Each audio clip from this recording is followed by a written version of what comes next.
Hello everybody and welcome to a brand new video. This is my entire full review of Doctor Who FLUX, Doctor Who Series 13 FLUX. I wanted to do a video talking about my overall thoughts on it. I think I've done enough breakdowns of every bloody episode of this.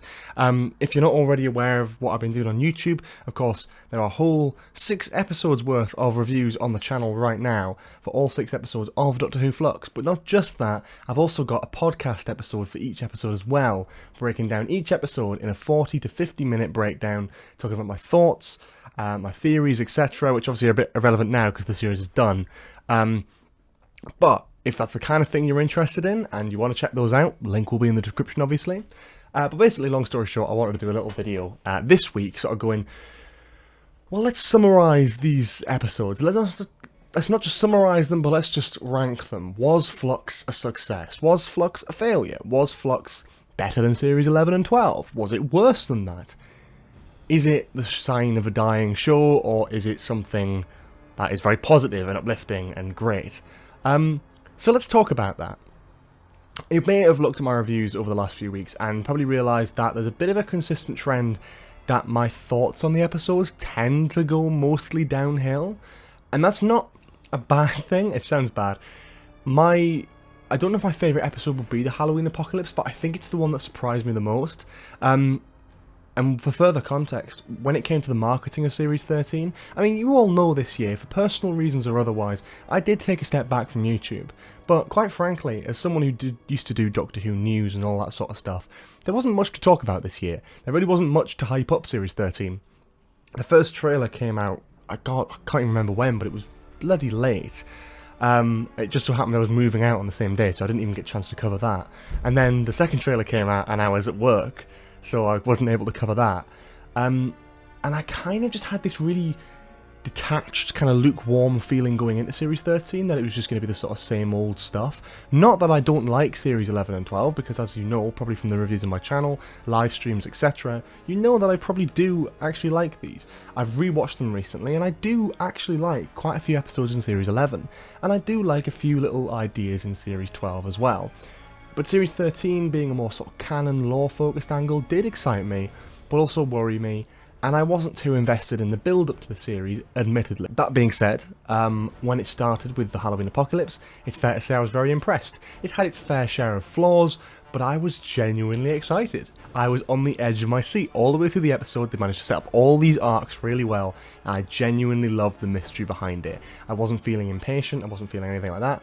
War of the Sontarans came along, and equally impressed me. I think it was a very, very good episode. I didn't enjoy it as much as the Halloween Apocalypse, as I say in my review, but to be honest, on reflection, in retrospect, after rewatching all of these, it's probably on par, I'd say. And then Once Upon Time came out and gave us some fantastic stuff with The Division and Joe Martin's Doctor. And when I say fantastic stuff, I mean 3 minutes of screen time. Take that how you will. And I wasn't as keen on this episode with the structure and it being all over the place, but overall, again, pretty chuffed. A step down from the first 2, but still solid. I felt the same about episode 4. I think it had a lot going for it in terms of the Weeping Angels, a lot of exciting stuff in there, some great characters. Great characters or characterization. Make your mind up, George. Sort of same level to episode 3. And then Survivors of the Flux, for me, despite its very visible flaws, was a very enjoyable episode for me. I really got a lot out of that.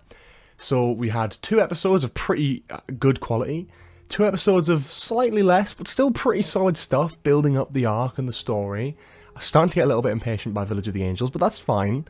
Then we got to Survivors of the Flux, which shot up my, hype, probably up to the level of Halloween Apocalypse again. And then The Vanquishers was one I was so excited for, and fittingly kind of the opposite of the Halloween Apocalypse. You know, the Halloween Apocalypse I went into not expecting much and being thoroughly entertained. The Vanquishers I went into with high expectations and came out feeling disappointed. I've since rewatched the episode, and it's nowhere near as bad as I thought in my initial review. To be fair, if you watch that review, you can tell I'm exhausted. I'd had 3 hours sleep and I'd just come off a flight. So I wasn't in the best state of mind to be doing that review. And I was definitely exaggerating a few things. I think I did feel like that at the time. It wasn't like an exaggeration as such, but I feel like giving it rewatch, I'm like, okay, this stuff isn't as bad. That being said, it's definitely the weakest episode of the series. But anyone saying The Timeless Children was worse than that. I really can't get behind that, unfortunately. I really like The Timeless Children and what it tries to do. Maybe it is, in the end, better than The Timeless Children. I really don't know. But it's definitely better than Ranscraft Colossus, so at least we can all agree on that one. In terms of what else this does, I think that sort of details my sort of level of enjoyment throughout the series. So I guess if you want me to rank them from worst to best, at the bottom, it's probably going to be the Vanquishers, easily. Then, God, I'd probably go Once Upon Time. Then Village of the... you know what, I'll flip it round, I'll be a bit spicy with it. Right, Vanquishers, Once Upon Time, War of the Sontarans, Village of the Angels, Halloween Apocalypse right at the top. Now, the Halloween Apocalypse might not be a great episode now, in retrospect to the entire series and what it actually ends up doing, but it still was a solid outing and it excited me, and I can't deny that. You know, if it's a good first impression, you only get one good you only get one first impression, and it was a good one for me. But yeah, no, Flux overall, I kind of think I've summed up my initial thoughts on it, and I still stand by it. I think in terms of Chibnall's era, it's probably Chibnall's strongest series. Series 11, I love. I do love Series 11. It's got a lot wrong with it, a lot very noticeable wrong with it. Most of the issues I have with the Chibnall era, though, come in the form of the companions and how they're characterised, and despite Yaz getting totally overlooked, like she is in every series of the Chibnall era, I feel like Series 11 at least delivered with Ryan and Graham. It gave them a great family dynamic that we haven't seen in Doctor Who before. Making the story arc more family focused and about grief, I think, was a very interesting perspective. And it's not something I was particularly happy to continue thoroughly throughout the next few years of Doctor Who. I'm kind of glad it went to a more lore-focused canon angle, but that's obviously just being a fan. But in terms of, like, structure and, you know, story and character, I feel like it had a lot more going for it, weirdly.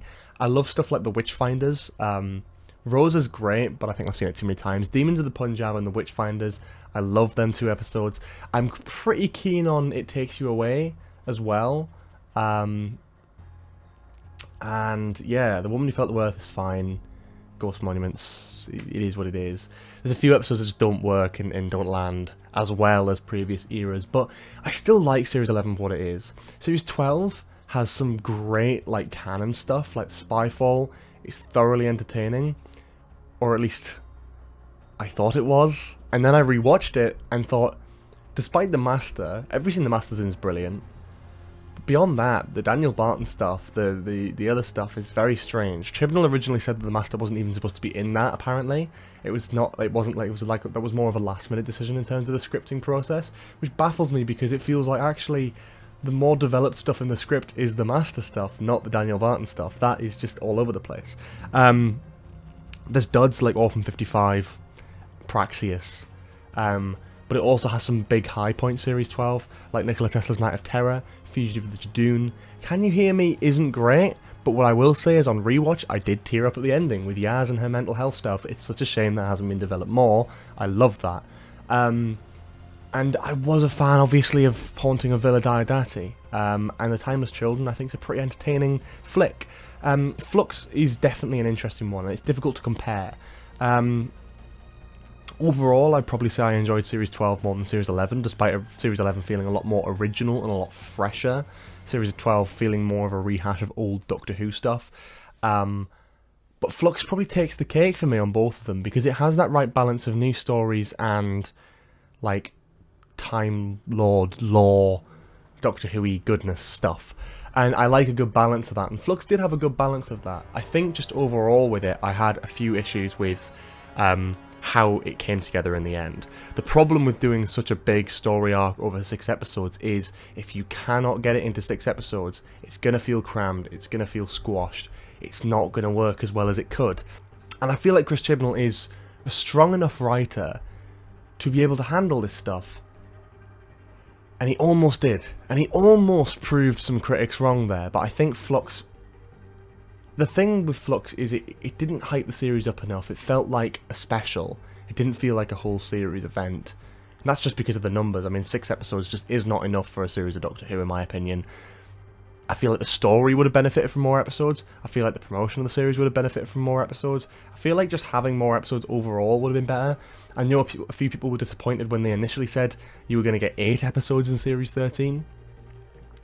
and then that didn't happen when you found out the 8 episodes actually included 2 of the specials from next year. So actually Series 13, or Flux, is 6 episodes.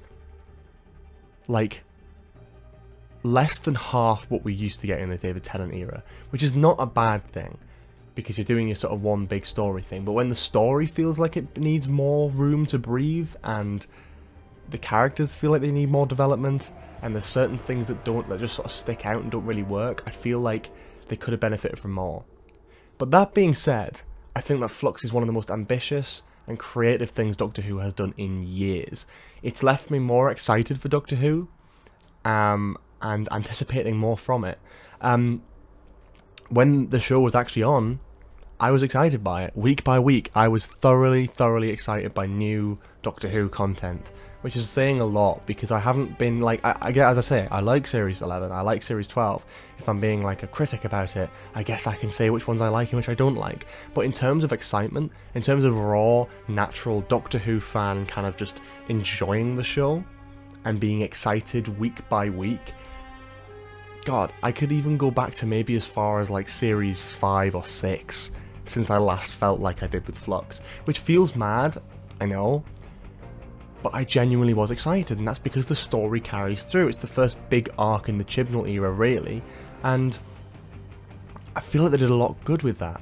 I really like what they did with it in a lot of aspects. It didn't stick the landing, no, but I have to say, as an experience, Flux is probably the best Doctor Who experience type thing we've had in years, at least in my opinion.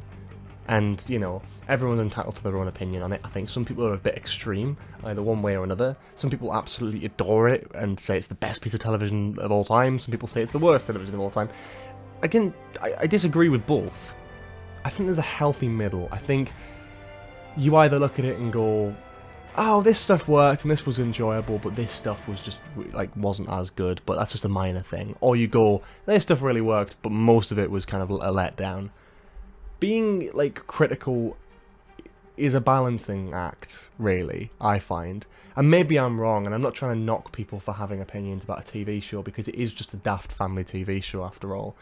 But for me personally, I think this series has caused a lot of spiralling and arguments, and this era has as well. And I'm sure there'll be plenty of videos talking about it, like sort of my experience with the Doctor Who community, my, like, oh, here's some more drama, here's all Bolstrex doing this. I'm like, I think there's a line. And I've been on both ends of it. Well, not in the extreme camps, but on both ends of the neutral side of things, and just sort of trying to enjoy the show as a fan. I've both enjoyed this era, and I've both disliked it. That's fine. That's valid. I'm still not going to smash people's heads in for not wanting to enjoy something or wanting to enjoy something. It's like, it's totally up to you. I think it's the extremities, it's the gatekeeping that Doctor Who's got a lot of problems with. And this series really seemed to bring that out of some people. Every day there's more controversy, and this isn't a video about the Doctor Who community, it's just so it happens to line up with Flux. We've got a lot of people kicking off, and I hope this changes the next era. It won't. It just won't. It never does. But I hope it does, you know? Because as much as I have loved Doctor Who every single week, it's probably because I've been less attached to the community this time around. I'm not as into it. I see a lot of people getting into arguments and scraps, and people quitting Twitter and YouTube, and it's sad because you see a lot of people get turned away from Doctor Who, Twitter and YouTube and all that sort of thing, because quite frankly, look, a few years ago, I mean, there's YouTubers who have been around for years, who I'm not going to name any names, but you can look into it yourself and see Doctor Who YouTubers who were around a year ago or a couple years ago who no longer upload, or upload incredibly rarely. It's because it's not a real nice place to be at the minute. Like, I've stopped uploading as much. It's not a huge diss, and it's not a huge problem. I just think there needs to be more understanding for people's opinions on certain things like this. It's fine to have opinions on stuff. And this is mine. Flux is pretty good. Probably the best of the Chibnall era. I was disappointed because I feel like I was so excited going into it. But, you know, that's just that. I don't really know what else to say. I guess I've ranked it. I guess I've kind of discussed it. I feel like it's hard to review something overall when you've already talked about each episode individually. I think the characters were quite well done, and what do I want next, I guess, is probably something I can talk about. I think Eve of the Daleks looks really interesting, and I really hope that we get some more, anything to do with Yaz's mental health. on a personal note, I absolutely loved rewatching that in Can You Hear Me? I think it was a really nice personal point for Yaz. You know, it makes her sort of more silent approach as a companion a lot more justified, in terms of she could be anxious, she could have had this sort of traumatic experience when she was younger, and it could affect how she is today. I get that, and I really like that, because we haven't had that with a companion, and like, obviously it wasn't touched here, and we've got 3 episodes left. I really hope they bring it up again. They probably won't. And I'd like to see something done with Dan.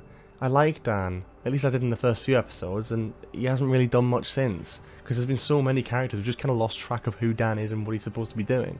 I want to see more of the guy. I really do.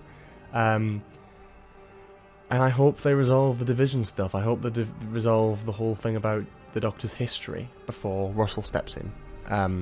You've got a Dalek episode next, then a sort of piratey episode, and then the Centenary special with the Master and the Regeneration. 3 episodes to really smash it out of the park, to really round off Jodie's era really well. So fingers crossed. I don't know if they will, but that's my hope for the future. I hope Eve of the Daleks is spectacular. I hope Eve of the Daleks, I hope the pirate episode's brilliant and adds a great few new things. I want like a better version of the Doctor Who specials back in 2009, because as good as Waters of Mars was, End of Time was alright, Planet of the Dead was shit, Next Doctor was fine but forgettable, and so there is actually potential here to do like a series of specials leading up to a Regeneration that actually isn't bad, but I don't think anything's going to top Waters of Mars, so it's going to be really difficult to do it. But if you can get more consistently decent episodes, that would be great. And to be honest, I just want Jodie to go out on a high. I feel like she's been the subject of a lot of controversy as a Doctor. A lot of people love her, a lot of people hate her, there's no in between. You've got politicians and MPs going, oh, the female Doctor's causing men to get all violent and shit, and that sort of random weird bullshit from, I mean, it's not the only piece of random UK Parliament bullshit really at the moment, but it's like one point of just like, why does this one casting decision still feel the ramifications now? It was announced in 2017. It's 2021. It's almost 2022. It's been 5 years, almost. It's been 5 years since Jodie was announced as the Doctor. Can we get over this now? We've now got 2 female Doctors. One of them's a person of colour. It's not about, like, diversifying or changing Doctor Who. It's so natural. And as it's proven, it worked. The problems people have with this era, they come from the writing. Mostly. And if you're not keen on the writing, that's great. But if there's a genuine problem with like Jodie as the Doctor, other than like her characterization, most of the time you look into it, it's something deep-seated in some sort of sexism. I don't want to point the finger, but I am kind of sick of it, and I'm hoping that Jodie can really go out on a high these next couple specials to really smash it out of the park, because she's been brilliant in Flux. She's been one of the things that I really, really love.